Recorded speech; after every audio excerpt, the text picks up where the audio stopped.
Hello दोस्तों, कैसे हैं आप सभी। तो आज हम अपने लेक्चर को क्या रखते हैं, जारी रखते हैं। इससे पिछले वाली वीडियो में हमने आपको संख्याओं के बारे में क्या दी थी, जानकारी दी थी, ठीक है ना। आज हम उन्हीं संख्याओं को क्या है आगे बढ़ाते हैं, ठीक। चलिए, तो आज का जो हमारा जो पहली संख्या होगी वो हमारी क्या होगी, अभाज्य। अभाज्य अभाज्य संख्याएं जिसे हम प्राइम नंबर्स, ठीक है ना। अभाज्य संख्या जिसे हम क्या बोलते हैं, प्राइम नंबर्स, ठीक।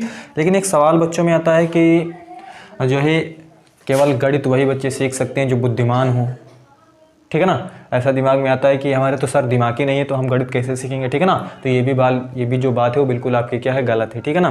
क्योंकि रावण भी तो बहुत ज़्यादा बुद्धिमान था, है ना। वो स्वयं को क्या कहता था, मुझसा पंडित मुझसा योद्धा और न कोई दूजा है, अपने सिर को काट काट शंकर को मैंने पूजा है, ठीक है ना। तो उसके पास, रावण के पास क्या था, सबसे ज़्यादा बलवान, है ना। सबसे ज़्यादा क्या था, वो बलवान था। सबसे ज़्यादा जो है अमीर व्यक्ति भी था, ठीक है ना। सबसे ज़्यादा वो क्या था, अमीर व्यक्ति भी था, ठीक है ना। और जिसके पास पॉलिटिकल पावर क्या थी, उसके पास सबसे ज़्यादा थी, ठीक है ना। और उसकी उम्र भी क्या थी, सबसे ज़्यादा थी, ठीक है ना। लेकिन वो राम से किस चीज़ में पीछे रह गया था, ठीक है ना। वो क्या था, वो था चरित्र। उसका चरित्र क्या था, सही नहीं था, ठीक है ना। जिसके कारण वो राम से क्या रह गया था, पीछे रह गया था, ठीक है ना। तो ऐसा नहीं है कि आप सीख नहीं सकते, बस आपको डेडिकेशन, ठीक है ना, आपको मन लगा करके आपको क्या होगा, पढ़ना होगा, ठीक है ना। बस गणित तभी आपके लिए आसान होगी जब आप बहुत ही चिंतन मनन करके इसको आप क्या करोगे, अध्ययन करोगे, डीपली इसको क्या करोगे, पढ़ोगे, ठीक है ना। तब आप जा करके चीज़ों को अच्छे से समझ पाओगे। अन्यथा अगर आपने ऊपर ऊपर पढ़ लिया तो नहीं समझ में आएगा, ठीक है ना। बात सही है, लेकिन आपको मन लगा करके इसको पढ़ना होगा, तब आप चीज़ों को जान पाओगे, ठीक है ना। तो अभाज्य संख्याएं क्या होती हैं, ठीक है। मैं आपको इन संख्याओं के बारे में बता रहा हूँ। मैंने आपको पहले ही बताया कि संख्याओं को जानना आपके लिए बहुत जरूरी है, ठीक है ना। तभी आप चीज़ों के बारे में आगे जान पाओगे, ठीक है। अभाज्य संख्या क्या होती हैं, वे संख्याएं जो एक व स्वयं के अतिरिक्त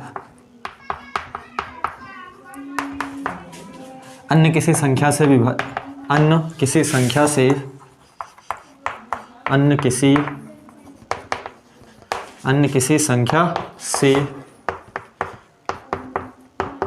पूर्णतः विभाजित ना हो, ठीक है ना, अभाज्य संख्याएं कहलाती हैं। अभाज्य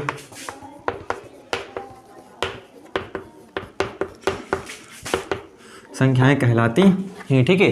क्या बोला हमने, वे संख्याएं जो एक व स्वयं के अतिरिक्त, है ना, अन्य किसी संख्या से पूर्णतः विभाजित ना हो, अभाज्य संख्याएं कहलाती हैं, ठीक। तो आप सोचो वो अभाज्य संख्या क्या आती है। एग्जाम्पल लिख देते हैं हम,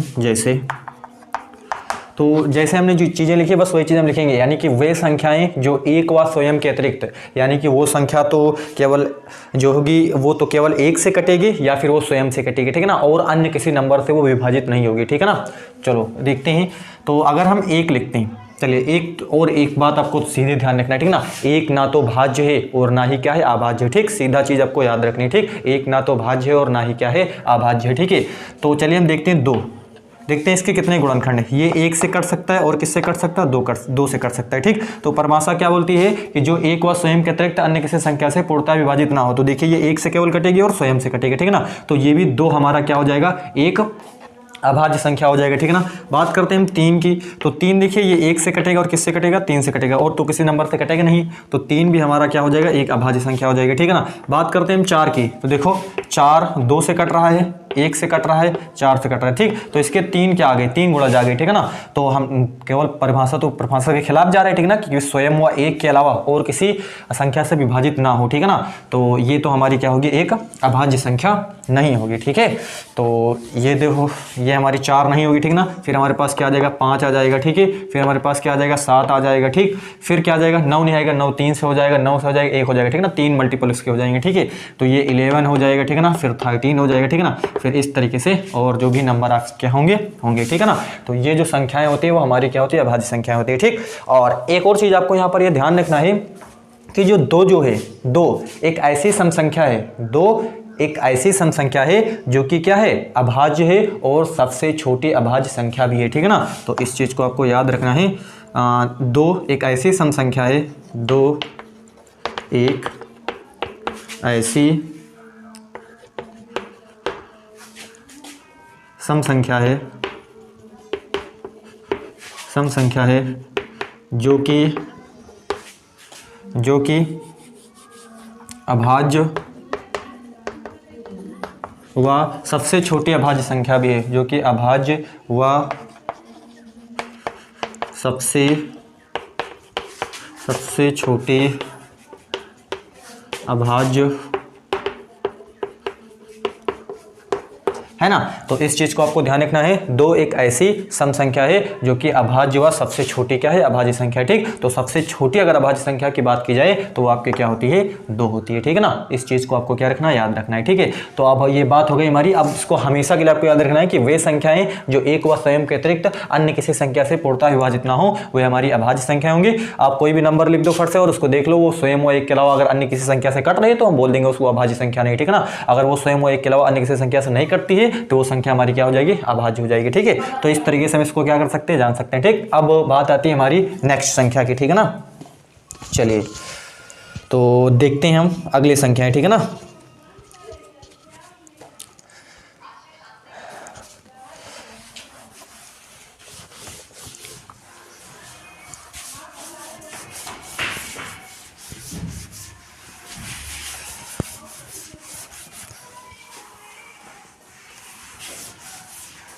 चलिए नेक्स्ट संख्या है हमारी जो है भाज्य संख्याएं। भाज्य संख्याएं जिसे हम क्या बोलते हैं, कंपोजिट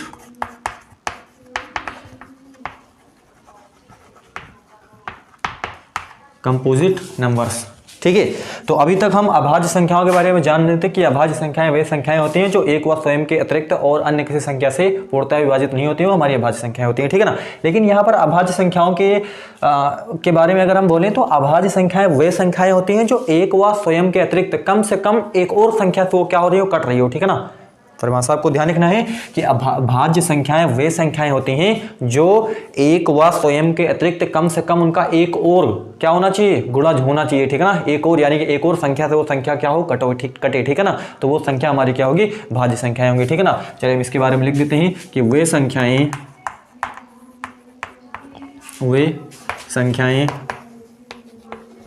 जिनका एक व स्वयं के अतिरिक्त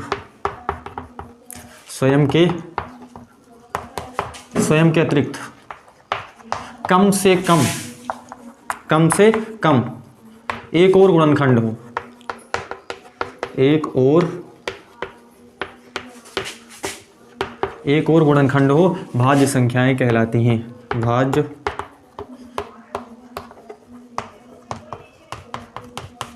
भाज्य संख्याएं कहलाती है, ठीक। एक बार फिर से देखो, वे संख्याएं जिनका एक व स्वयं के अतिरिक्त यानी कि एक व स्वयं के अतिरिक्त कम से कम एक और गुणनखंड हो, ठीक है ना। यानी कि वो संख्या एक और यानी कि स्वयं व एक के अतिरिक्त कम से कम एक और संख्या से वो कटे, ठीक है ना। तो वे हमारी संख्या क्या कहलाती है, भाज्य संख्याएं कहलाती है, ठीक है ना। जैसे चलिए 2 देखते हैं। 2 1 से कट रहा है और किससे कट रहा है, 2 से कट रहा है, ठीक। और ये किसी नंबर से नहीं कट रहा है, ठीक। तो ये संख्या कम से कम एक और होना चाहिए, स्वयं व एक के अतिरिक्त कम से कम एक और संख्या होनी चाहिए जिससे वो संख्या कटे, ठीक है ना। तब उसको हम भाज्य संख्या बोलेंगे, ठीक है ना। 3 1 व 3 के अलावा किसी से नहीं कटेगी, 4। तो 4 जो है वो 1 से कटेगी, 2 से कटेगी, 4 से कटेगी, ठीक है ना। तो देखिए स्वयं व एक के अलावा कम से कम एक और इसकी क्या है, गुणनखंड है, ठीक है ना। तो 4 जो है वो हमारी एक क्या है, भाज्य संख्या है, ठीक है।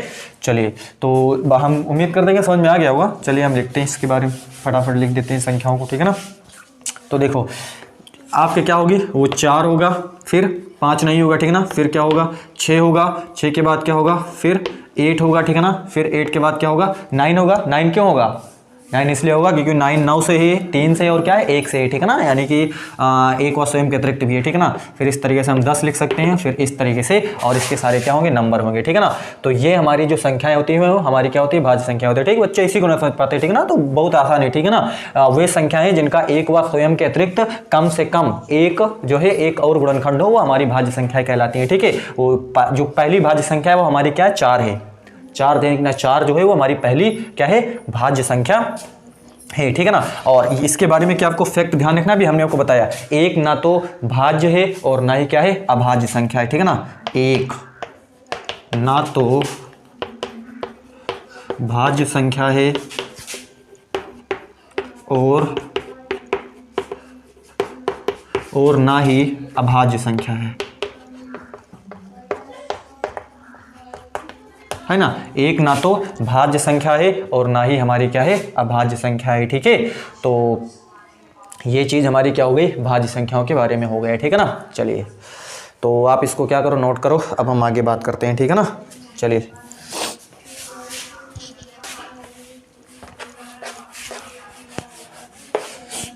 साफ कर रहे हैं इसको।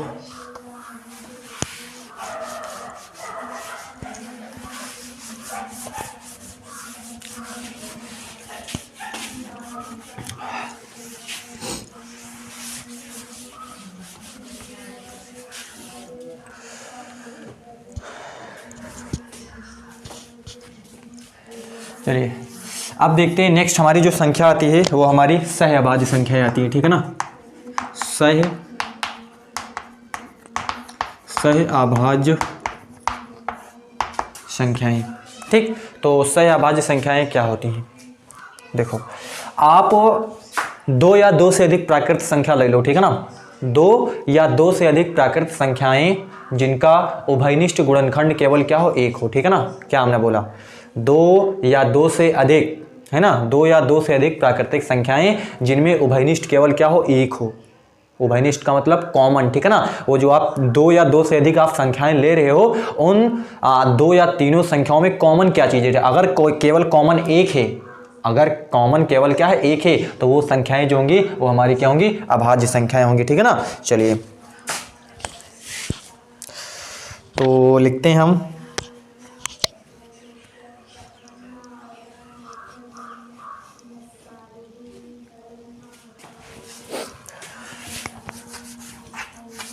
चलिए देखिए,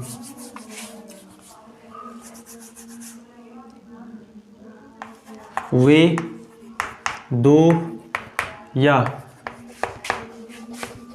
अधिक प्राकृतिक संख्याएं, है ना, वे दो या अधिक प्राकृतिक संख्याएं जिनमें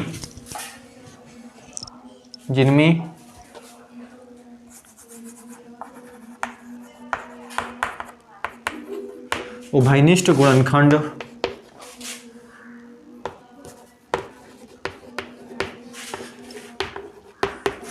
केवल एक हो। ठीक है ना। क्या बोला हमने, वे दो या अधिक प्राकृतिक संख्याएं जिनमें उभयनिष्ठ गुणनखंड, है ना, केवल क्या हो, एक हो, जो है सह अभाज्य संख्याएं कहलाती हैं।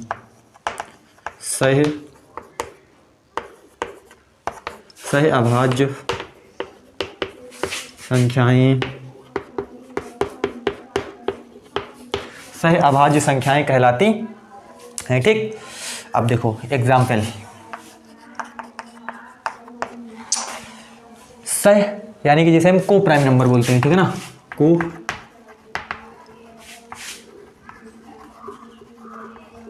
को प्राइम नंबर्स। ठीक है ना।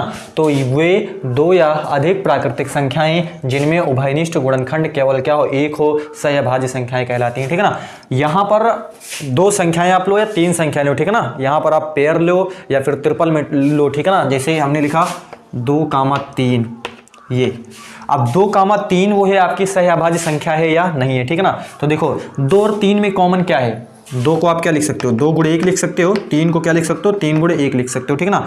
तो 2 और 3 में केवल कॉमन क्या है, 1 है। ठीक है ना। तो ये हमारी एक संख्या जो है वो हमारी क्या है, सह अभाज्य संख्या है। ठीक है ना। हमने लिख दिया 3,4, तो 3,4 में देखो 3 को 3 गुणे 1 लिख सकते हैं और इसको 2 गुणे क्या लिख सकते हैं हम, 4 को 2 गुणे क्या लिख सकते हैं। यहाँ पर भी देखो कॉमन क्या है, 1 है। ठीक है ना। तो 3,4 हमारी एक क्या है, सह अभाज्य संख्या है। ठीक है ना।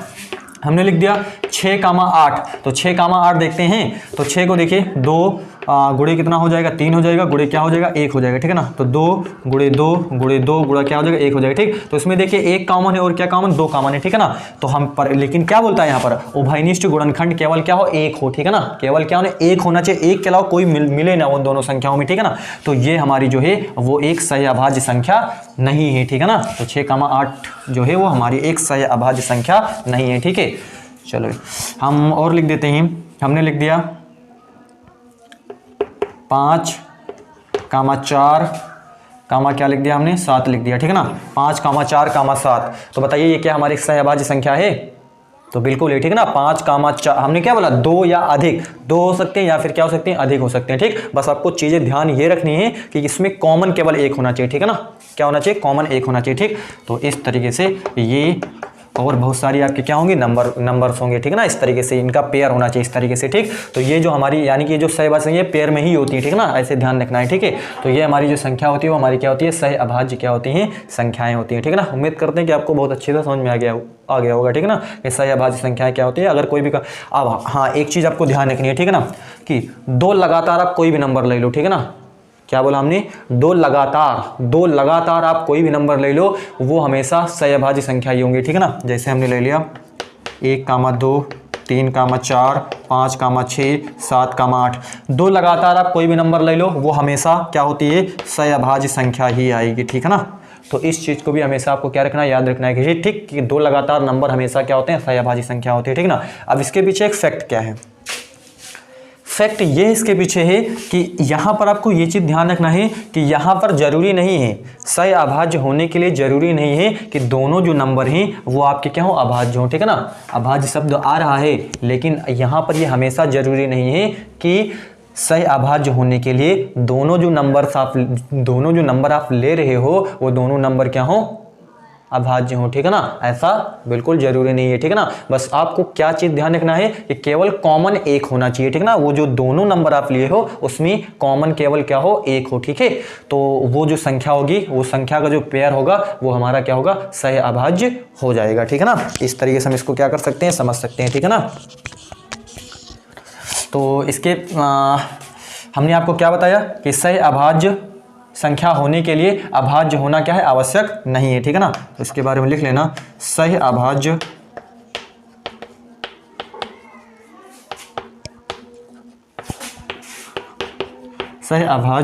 होने के लिए अभाज्य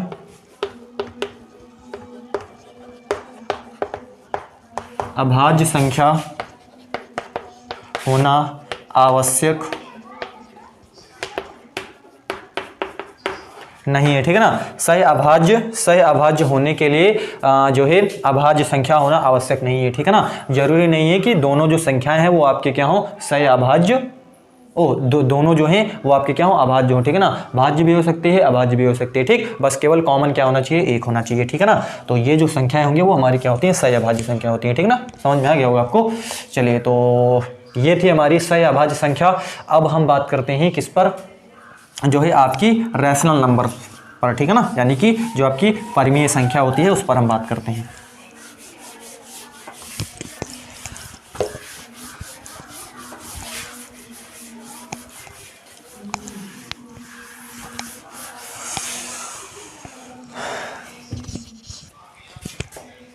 तो क्या होती है हमारी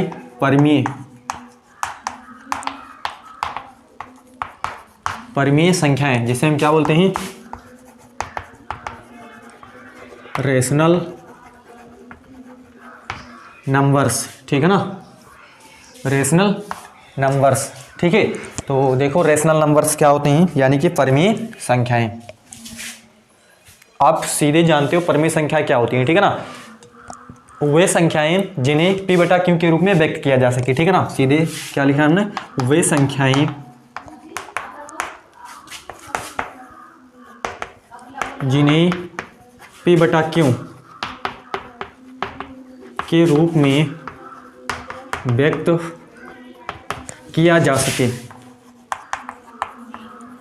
जा सके परिमेय, है ना, ठीक, परिमेय संख्याएं कहलाती हैं। परिमेय संख्याएं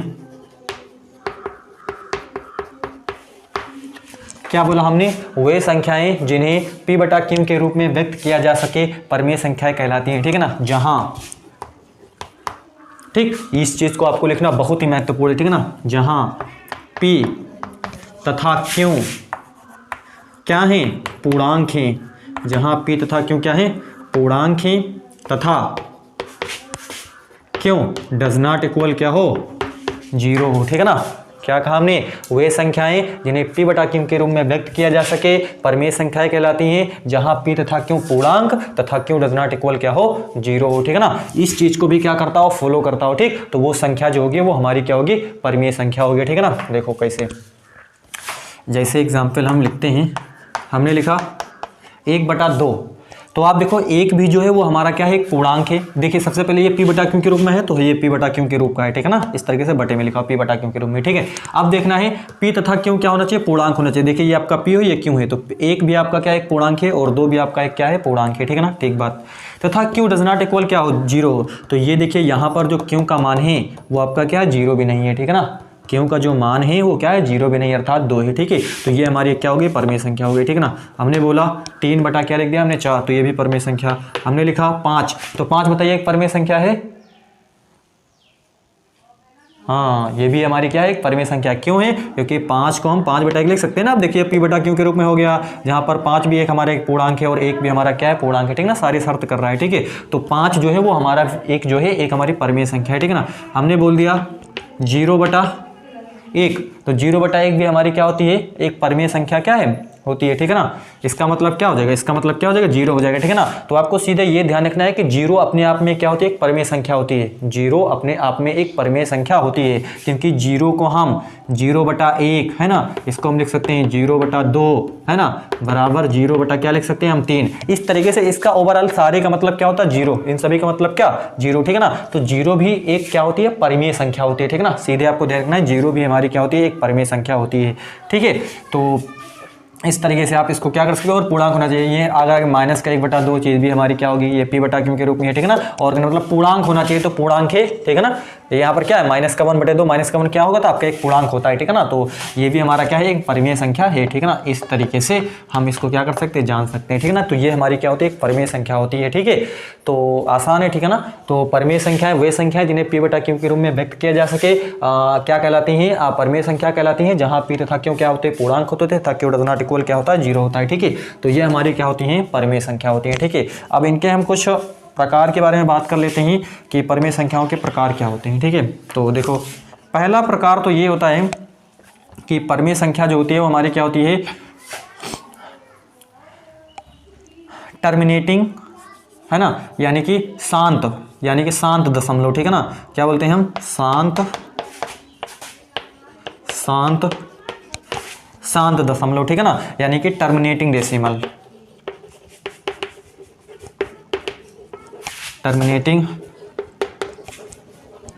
टर्मिनेटिंग डेसिमल, ठीक है ना, शांत दशमलव। तो जिन परिमेय संख्याओं का जो है दशमलव प्रसार क्या हो, शांत हो, वो भी संख्याएं जो होती है वो हमारी क्या होती है, परिमेय संख्या होती है, ठीक है ना। वो भी हमारी क्या होती है, परिमेय संख्या होती है, ठीक है। जैसे हमने लिखा 1.32 हमने क्या लिख दिया, 32 लिख दिया, ठीक है ना। अब कोई बोला कि ये परिमेय संख्या है, तो हाँ ये परिमेय संख्या है। क्यों है, क्योंकि इसका दशमलव प्रसार क्या, शांत, जैसे दशमलव के बाद 2 अंक तक जाने के बाद क्या हो गया, रुक गया, टर्मिनेट हो गया, ठीक है ना। तो ये संख्या हमारी क्या है, परिमेय संख्या। क्यों है, क्योंकि इसको हम क्या लिख सकते हैं, 132/100, ठीक है ना। 132 बटे क्या लिख सकते हैं, 100 लिख सकते हैं, ठीक है ना। तो देखिए p बटा q के रूप में हो गया, और p और q क्या है, पूर्णांक है, और q डज नॉट इक्वल क्या है, 0 है, ठीक। तो 1.32 में क्या होती है, एक परिमेय संख्या होती है, ठीक है ना। यानी कि जिनका दशमलव प्रसार टर्मिनेट हो जाए, रुक जाए, तो वो भी संख्या जो होती है वो हमारी क्या होती है, परिमेय संख्या होती है, ठीक है। हमने लिख दिया 3.689, तो ये भी हमारी क्या होती है, परिमेय संख्या। और जब परिमेय संख्या तो p बटा q, जहां p और q पूर्णांक तथा q डज नॉट इक्वल क्या होना चाहिए, 0 होना चाहिए, ठीक है ना। जैसे हमने इसको लिख देना है हमें 3689 बटे इसको लिख देना हमें 1000, ठीक है ना। तो ये भी हमारी क्या होती है, एक परिमेय संख्या होती है, ठीक है। तो आप सीधे ध्यान रखना है कि जिनका दशमलव प्रसार जाकर के थोड़ी देर के बाद जाकर के रुक जाए, 1 अंक के बाद, 2 अंक के बाद, 3 अंक के बाद, जितने की भी बात जाकर के रुक जाए, तो वो जो संख्या होती है वो हमारी क्या होती है, परिमेय संख्या होती है, ठीक ना। और उसको हम p बटा q के फॉर्म में भी क्या कर सकते हैं, लिख सकते हैं, ठीक। अर्थात जो परिमेय संख्या होगी स्वाभाविक उसे हम p बटा q के रूप में क्या कर सकेंगे, लिख सकेंगे। और जहां p और q क्या होते हैं, पूर्णांक होते हैं, और q डज नॉट इक्वल क्या होता है, 0 होता है, ठीक। तो ये हमारी क्या होती है, परिमेय संख्या होती है। और इसका जो पहला टाइप है वो हमारा क्या, शांत दशमलव है, ठीक है ना। अब इसका जो सेकंड टाइप है उस पर हम बात करते हैं।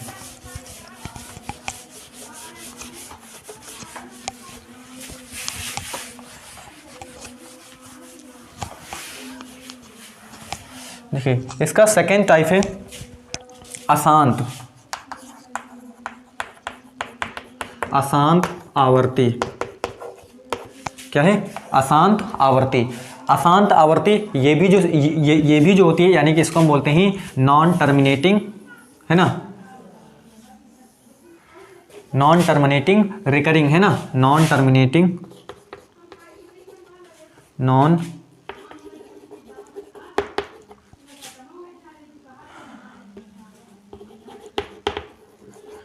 Terminating recurring, non terminating recurring decimal, ठीक है ना। तो ये नॉन टर्मिनेटिंग रिकरिंग, ठीक है ना। अब देखो यहाँ से क्या अशांत परंतु क्या हो रहा है, आवर्त हो रहा है, ठीक। एग्जाम्पल देखो, जैसे बात करते हैं हम, जैसे हमने लिखा 1.333, ये इस तरीके से डॉट डॉट डॉट, तो ये संख्या हमने क्या बोला, नॉन टर्मिनेटिंग। देखिए दशमलव प्रसार भी क्या हो रहा है, टर्मिनेट, नॉन टर्मिनेटिंग मतलब टर्मिनेट भी नहीं हो रहा, दशमलव प्रसार भी क्या है, नहीं रुक रहा है, ठीक है ना। तो देखो 0.333 का रिपीटेशन क्या हो रहा है, बार बार हो रहा है, ठीक है ना। तो देखिए अशांत भी है और क्या है, आवर्ती भी है, ठीक है ना। तो देखिए 3 का रिपीटेशन भी हो रहा है बार बार, अर्थात ये आवर्त में 3 3 3 3 इस तरीके से आवर्त में भी हो रहा है, ठीक है ना। तो ये जो होती है, ये जो संख्या हमने लिखी है, ये भी क्या होती है, एक परमेय संख्या होती है, ठीक है। और जब ये परमेय संख्या है तो उसे भी हम P/Q के रूप में क्या कर सकते हैं, लिख सकते हैं, ठीक है ना। देखो कैसे इसका पूरा क्या होता है, इसको देखो, इसको हम और किस फॉर्म में लिख सकते हैं, इसको हम लिख सकते हैं 1.3 के ऊपर क्या लगा करके बार लगा देते हैं, ठीक है ना।